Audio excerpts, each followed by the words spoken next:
Mon invité dit que c'est normal pour tous les croyants d'avoir des rencontres célestes. Voulez-vous être normal?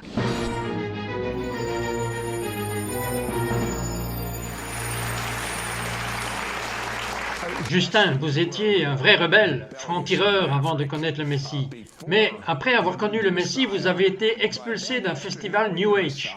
You actually got kicked out of a New Age festival?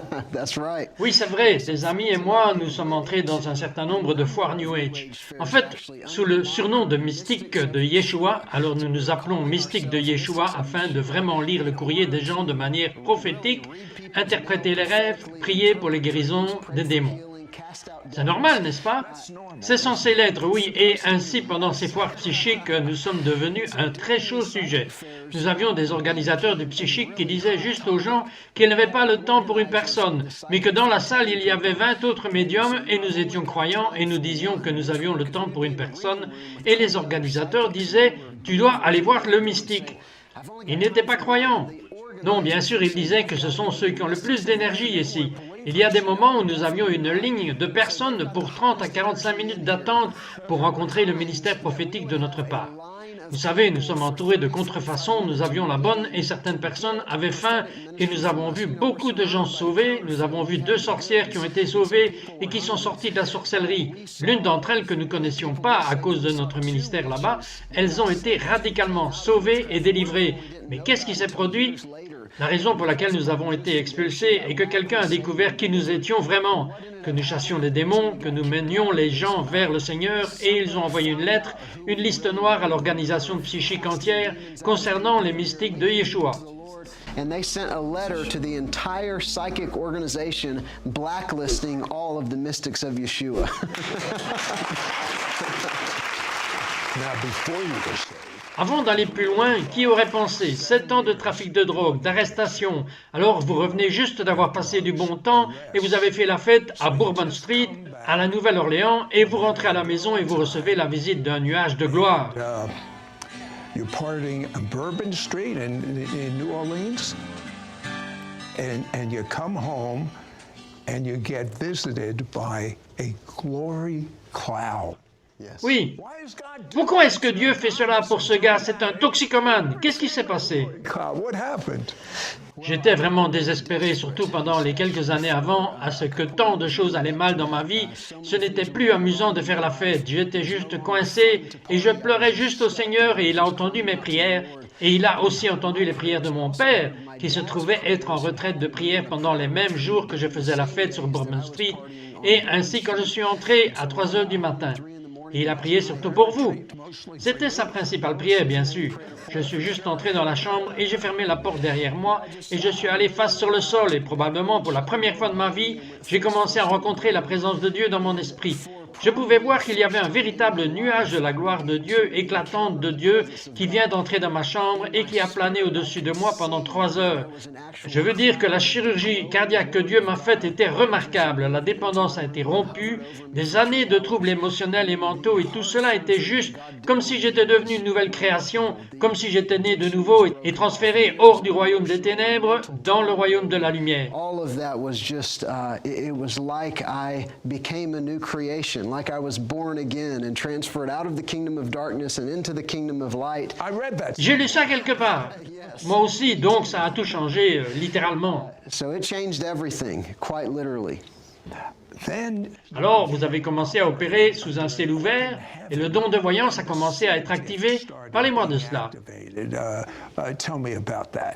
That's right. C'est vrai, oui, presque immédiatement j'ai commencé à avoir des rêves. J'essayais de lire la Bible le plus vite possible et je me suis couché une nuit et je demandais à Dieu, pourquoi ne parles-tu plus aux gens en rêve? Parce que je venais de lire sur Joseph et avoir été élevé dans une dénomination, en fait à la fois de mon passé et de mon grand-père qui était pasteur dans une dénomination, mais j'avais été enseigné que Dieu ne faisait plus cela.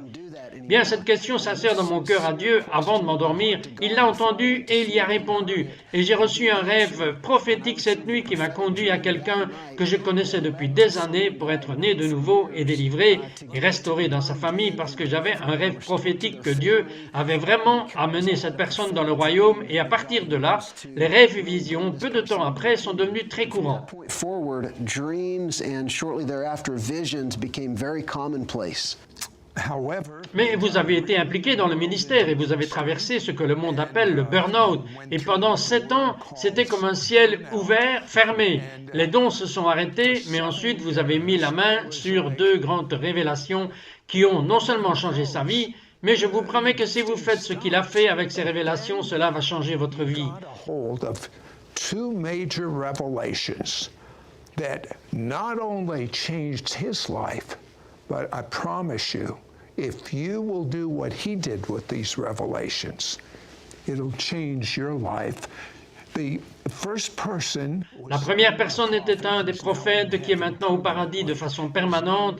Son nom est Bob Jones et il a provoqué en moi tant de jalousie parce que chaque fois que je lui parlais, il disait « Eh bien, il y a environ 1 heure, j'étais au paradis, j'ai fait ceci, j'ai fait cela. » Et je pensais « Qu'est-ce qu'il en est de moi?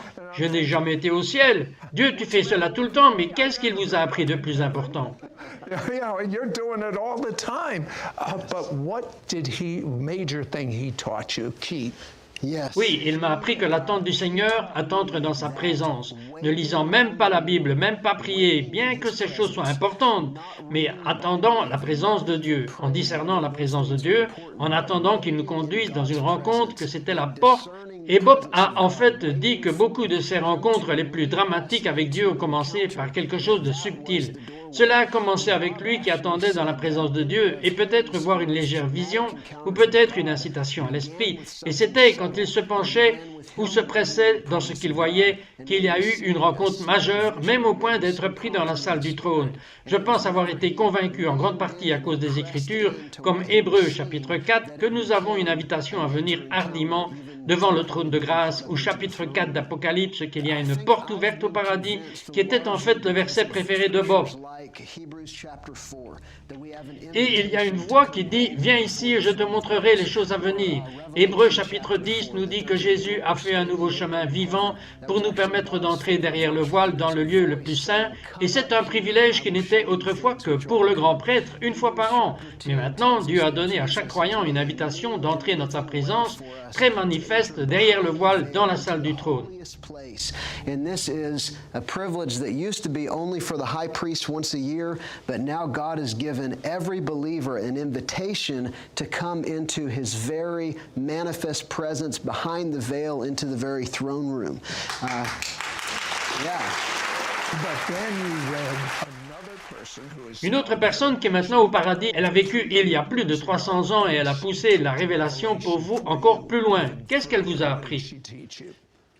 Oui, donc Madame Guillon, une contemplative du XVIIe siècle, a vécu une vie d'expérience profonde de prière et elle a écrit vraiment des étapes systématiques pour entrer en présence de Dieu. Certains de ces principes, elle disait que la prière n'est rien de plus que l'application du cœur à Dieu et l'exercice interne de l'amour. En d'autres mots, la prière n'est pas principalement la prière de la tête, c'est avant tout une prière du cœur. Il y en avait d'autres choses qu'elle a aussi enseignées liées à la parole de Dieu et permettre à la prière, lire les Écritures pour être un vrai catalyseur à un haut lieu de rencontre. There were other things that she taught as well related to the Word of God and allowing prayer reading the Scriptures to be a real catalyst to a high place of encounter. Can you Pouvez-vous prendre les Écritures et me donner un exemple? Absolument. L'une des plus faciles parce que c'est une prière que nous appellerions la prière du Seigneur ou la prière des disciples hors du sermon sur la montagne.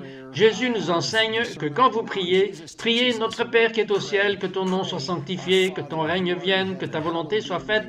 Elle dirait de prendre cette prière phrase par phrase et passer autant de temps avec chaque mot que vous en avez besoin. Chaque fois que vous priez le Notre Père, que vous restez là et que vous dites « Dieu, tu es un Père si merveilleux, tu m'apprends à être un fils, tu m'apprends à être une fille, merci de m'aimer comme un Père. » Alors vous bougez, que ton nom soit sanctifié. Dieu, ton nom est merveilleux et glorieux, ton ton nom est au-dessus de tous les noms. Et le but est de permettre à votre esprit de s'engager pleinement dans la révélation de la parole de Dieu. Et elle enseignerait que, aussi loin que vous soyez avant, la présence de Dieu est venue si écrasante que votre attention était plus sur sa présence que sur ce que vous lisiez. Puis vous êtes arrêté là, vous avez permis à la présence de Dieu d'être l'âme, la concentration de vos affections dans votre amour, et vous permettez juste à la présence de Dieu d'être votre tout à ce moment. Elle dirait que le but de la lecture de la Bible est dans la qualité plutôt que dans la quantité lue. Le but est d'obtenir la révélation de la parole de Dieu plutôt que d'accomplir la lecture d'une certaine quantité de passages bibliques. The goal of Bible reading is in the quality rather than the quantity read. The purpose is to get the revelation of the Word of God rather than to accomplish reading a certain amount of Scripture. Regardez la caméra et je veux que vous disiez à notre public ce que la parole de Dieu est vraiment pour vous. La Bible, la chose que parfois vous dépoussiérez et ouvrez parce que vous êtes désespéré, mais ce n'est pas ce que c'est pour vous. Sometimes you'll dust off and open up because you're desperate, but that's not what it is to you, is it? Yes. Oui, la parole de Dieu est du pain, c'est de la nourriture. La parole de Dieu est de l'eau vivante. C'est la vie même du cœur de Dieu qu'il nous a pourvu pour que nous puissions toucher au goût de Dieu lui-même. La nature même à travers la révélation de sa parole, c'est l'un des plus glorieux dons qu'il ait jamais donné à l'homme, car à tout moment, vous et moi pouvons ouvrir nos Bibles et avoir une rencontre face à face avec le Créateur du ciel et de la terre, le Dieu de l'univers. Voilà ce qu'est la parole de Dieu pour moi. Open our Bibles and have a face-to-face meeting with the Creator of heaven and earth, the God of the universe. That's what the Word of God is to me. What would you Que diriez-vous à quelqu'un qui nous regarde en ce moment et qui vous dit « Vous ne comprenez pas, j'ai une vie stressante, je rentre à la maison, je ne veux pas ouvrir ma Bible et mettre à zéro. » Que diriez-vous? I want to not open my Bible and just zero out. What would you say to them? Je dirais que nous ne réalisons même pas souvent à quel point nous avons besoin de la vie de l'esprit et de la puissance vivifiante de la parole de Dieu. Plusieurs fois, l'épuisement que nous expérimentons à la fin de la journée est fondé sur notre faim désespérée de la parole de Dieu en présence de Dieu. Et donc, si nous n'avons pas le désir de saisir Dieu et d'aller dans sa présence et de creuser sa parole, je pense que le meilleur endroit pour commencer est de dire « Dieu, donne-moi la faim, attise la faim dans mon cœur, aide-moi à avoir faim et soif comme le cerf a le temps après le souffle de l'eau. » Une prière pour la faim est une prière à laquelle Dieu répondra toujours. Help me to hunger and thirst like the deer panting after the water brook. A prayer for hunger is a prayer that God will always answer. You know, Vous savez quoi? Tout ce que vous avez dit nous rencontre vraiment. Je n'ai même pas eu à vous taquiner sur ce qui arrive lorsque vous allez au ciel. À tout de suite. tease. What happened when you went to heaven? We'll be right back.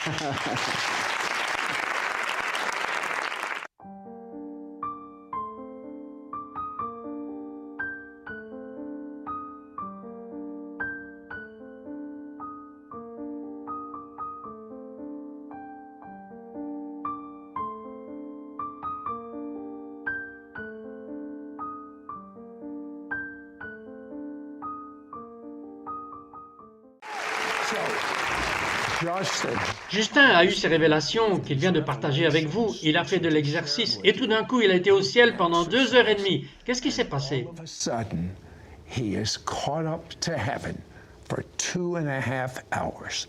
What happened?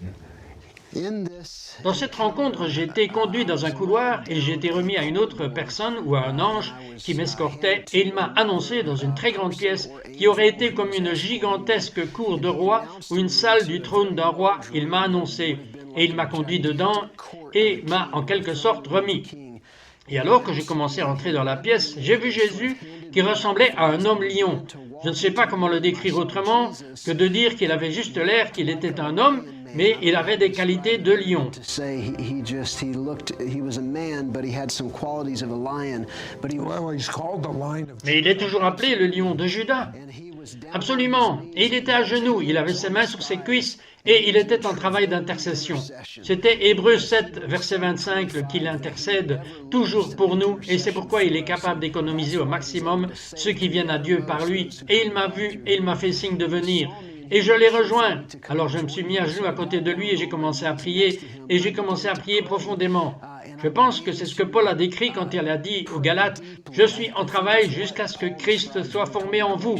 Et toute cette rencontre concernait principalement l'intercession avec le Seigneur, et il a eu une révélation sur ma vie personnelle à propos du ministère dans lequel je suis impliqué, dans les choses de ma famille dont il m'a beaucoup parlé, mais surtout il m'invitait dans un tout nouveau niveau de ma vie de prière, et je peux dire honnêtement, vous avez fait allusion plutôt à la période de 7 ans où les choses se sont fermées dans ma vie de prière, 7 ans jusqu'au jour où le Seigneur m'a parlé. J'étais entré dans une sorte de nuit sombre de l'âme. Jusqu'au 13 avril 2016, c'était 7 ans, jusqu'au jour où j'ai été enlevé au ciel et le Seigneur m'a donné la vie de prière de retour ce jour-là. Les choses ont été radicalement différentes dans ma vie de prière depuis ce jour-là. The day that I was caught up into heaven, and the Lord gave me my prayer life back that day. Things have been radically different in my prayer life since that encounter. Maintenant, la raison pour laquelle mes producteurs ont été attirés par vous était que vous avez un livre. Et je dois honnêtement dire que j'ai dit à mes producteurs que je ne veux pas un autre livre sur les rêves. Mais ils ont dit, non, c'est différent. Et je vais vous dire pour une chose pourquoi c'est si différent. Combien de livres avez-vous lus sur les rêves? It's different. And I'll tell you for one thing why it's so different. How many books up till have you ever read on dreams? Jusqu'aujourd'hui, j'ai lu 0 livre sur les rêves. Où avez-vous obtenu cette information? Je peux honnêtement dire que la majorité est venue par téléchargement prophétique pendant une saison de prière en esprit pendant de nombreuses heures. La saison de la révélation s'est ouverte dans ma vie et j'ai commencé à avoir plus de rêves prophétiques que jamais.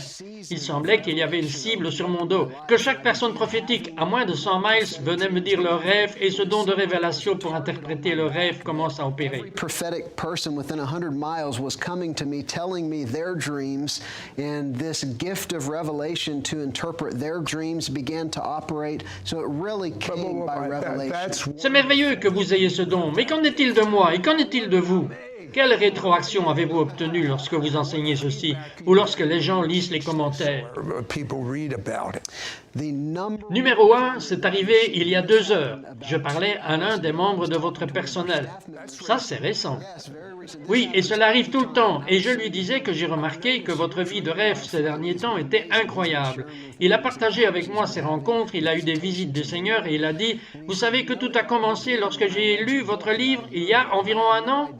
Je n'avais pas idée que c'était le cas, mais j'ai eu cette rétroaction encore et encore que lorsque les gens assistent à l'un des ateliers ou quand ils lisent le livre, c'est comme si leur vie de rêve se réveillait. Vous savez, pardonnez le jeu de mots, mais c'est comme quelque chose qui s'active là où commence un don de voyance d'opérer à un tout autre nouveau niveau que celui qui n'est jamais opéré avant. Maintenant, je veux dire, il y a tellement de révélations parce qu'il n'y a pas d'information. Il y a une différence entre information et révélation. Là, il y a tellement de révélations.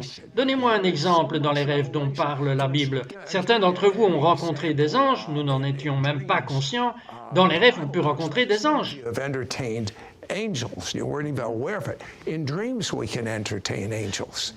Absolument, c'est un fait important. Le témoignage de l'Écriture est que les anges sont très impliqués dans la révélation prophétique. Vous voyez cela à travers les livres des prophètes et les autres livres visionnaires.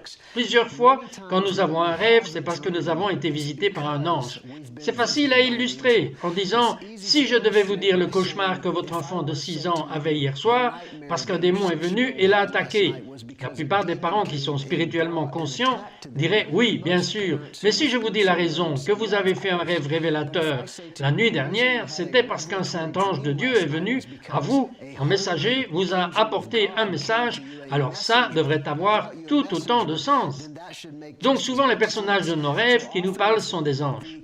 Nous voyons cela dans les Écritures. Parfois, le personnage de notre rêve pourrait même être le Seigneur venant à nous sous la forme que nous ne reconnaissons pas. Beaucoup de gens n'ont pas cela sur leur radar. Ils n'y pensent même pas. Mais vous êtes gentil de réveiller tout cela quand vous enseignez sur ce sujet. Il y a des gens qui nous regardent en ce moment et ils disent... Ils parlent comme s'ils connaissaient vraiment Dieu. Je veux que vous ayez votre propre expérience de la connaissance de Dieu. C'est mon désir parce que je sais ce que ma vie serait sans cela. Et je sais ce qu'est ma vie avec, et je ne sais pas comment j'ai même pu exister sans l'avoir. Je veux prier une prière avec vous, et je veux que vous priez à haute voix La Bible dit que c'est mieux que vous disiez avec votre bouche que Jésus est Seigneur. And I know what my life is with it, and I don't know how I even existed without having this. I want to pray a prayer with you, and I want you to pray it out loud. Why? The Bible says, confess with your mouth, Jesus is Lord. Say this out loud. Dites cela à haute voix avec moi maintenant. Cher Dieu, j'ai fait beaucoup d'erreurs Mistakes. pour lesquelles je suis tellement désolé. I thank Je te remercie que ton sang, God, le sang de Jésus, Jesus, qui lave toutes mes erreurs, mistakes, et j'ai un bon départ. start. Because some, J'étais si imparfait qu'il est mort pour moi. and the Et la Bible dit qu'il n'y a personne de parfait. perfect. So, Alors Dieu, tu es devenu homme. Et tu as vécu parmi nous. and Et a vécu une vie parfaite. and died Et est mort. and rose Et a ressuscité des morts. and Et a payé le prix de tous mes péchés. my sins. And now Maintenant que je suis pur, Jesus, Jésus vient à l'intérieur de moi. take Prends ma vie. life, Je fais de toi le Seigneur de ma vie. life. Amen. Amen. I'm telling Je vous dis que si vous commencez à suivre les conseils de ce que vous entendez sur notre émission, et que vous lisez la Bible, et que vous avez des conversations avec Dieu, et même s'il semble que ce soit à sens unique pendant un moment, continuez. Chaque mot que vous dites, il l'entend. keep it up. Every word you say, he hears. I need you J'ai besoin que vous priez pour cette même transmission que vous avez pour comprendre et recevoir des rêves pour nous tous. Feriez-vous cela maintenant? dreams for all of us. Would you do that right now? Yes. Oui. Père, je te remercie. Tu es un bon Père qui donne le Saint-Esprit à ceux qui le demandent. Et pour tout le monde qui est d'accord avec moi en ce moment demandant ces dons de l'Esprit, ces dons révélateurs, nous te demandons de libérer les dons de voyance maintenant au nom de Jésus. Libère les dons de rêve, les dons de vision. Dieu, voudrais-tu ouvrir les yeux de notre cœur? Seigneur, voudrais-tu libérer l'esprit de sagesse et de révélation dans la connaissance de toi? Nous te demandons, Père, que tu nous conduises à une expérience de révélation. Nous marcherons avec toi, que nous n'entendrons pas seulement parler de toi avec nos oreilles, mais on te verra avec nos yeux. Nous te le demandons au nom de Jésus. Dieu, réveille-le dans chaque cœur. Amen. See you with our eyes. We ask in Jesus' name, God, awaken it in every heart. Amen. Amen. That means Amen, ça veut dire que c'est fait. C'est fini.